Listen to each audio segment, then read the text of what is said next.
Everything at Disney World is said to have a backstory and theme. Rides, resorts, even the shopping district. Disney's iconic Main Street USA is no exception. One of the supposed details for Main Street's backstory is that it's always the 4th of July. It's meant to explain why everyone is in town for the day and why the town is decorated in such a patriotic fashion. Outside of the holiday seasons, the street is adorned with red, white, and blue bunting, and the rows of the buildings are topped off with American flag after American flag. Except some people say those aren't American flags. You may have heard this before, as it's one of those Disney stories that seems to get around, and it's partially true. If you look at the American flags lining the top of Main Street USA, they will all be missing a few stars. Meanwhile, the flag at the front of Main Street, as well as the one on the Main Street USA Railroad station, are full complete flags. So why the difference? It is said to be out of respect for the US code on how to display and care for an American flag.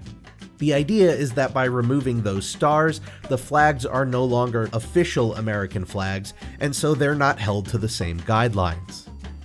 US flag code dates back to 1923, when a group of 68 different national organizations in the United States held the National Flag Conference and put together a list of guidelines on how to display and handle the American flag. One of those guidelines included displaying the flag from sunrise to sunset, but allowing for properly illuminated 24-hour displays when a, quote, patriotic effect is desired. Another clarifies the manner in which to fly a flag at half-staff, which involves first raising it all the way to the top for a moment before lowering it down. It also clarifies that when the flag is in such a condition that it is no longer a fitting emblem for display, it should be destroyed in a, quote, dignified way, preferably by burning.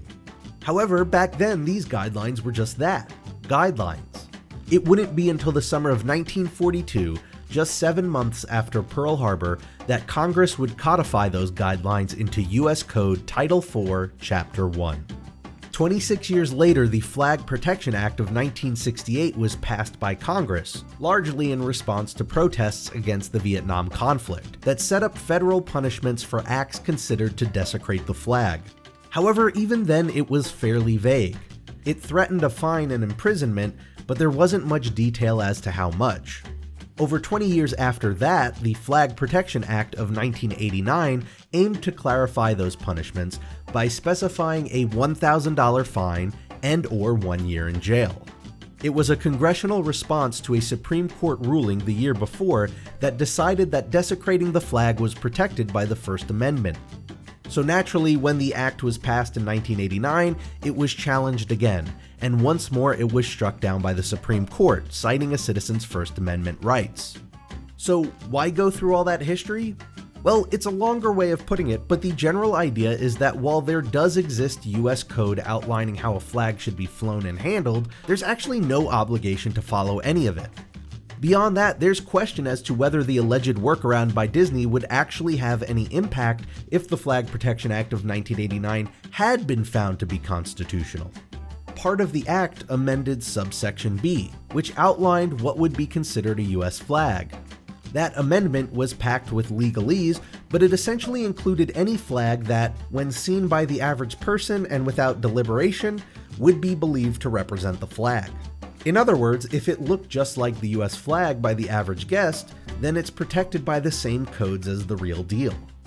But there is yet one more reason to suspect that circumventing the codes and rules aren't the point of Main Street's flags. Story. While the date isn't specifically given, the idea is that Main Street USA is an idyllic US town at the turn of the century. It's usually described as the late 1800s, early 1900s. In 1896, Utah was admitted to the Union as our 45th state. Oklahoma wasn't admitted until the end of 1907, meaning that the US had 45 states during the turn of the century. How many stars are on all of the flags lining Main Street USA? 45.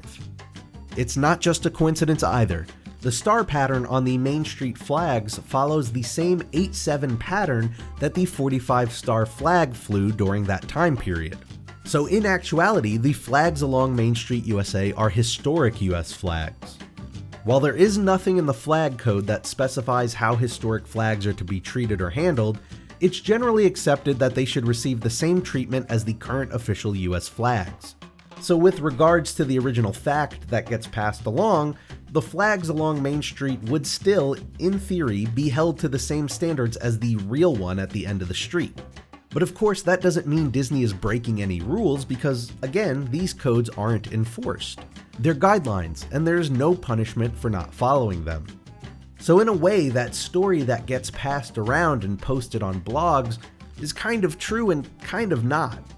Those flags are indeed different from the main one at the end of the street, and they are indeed missing stars. However, it seems less likely that it's a clever way to circumvent flag code that they don't have to follow to begin with, and instead seems more like another layer of storytelling that Disney is masterfully known for.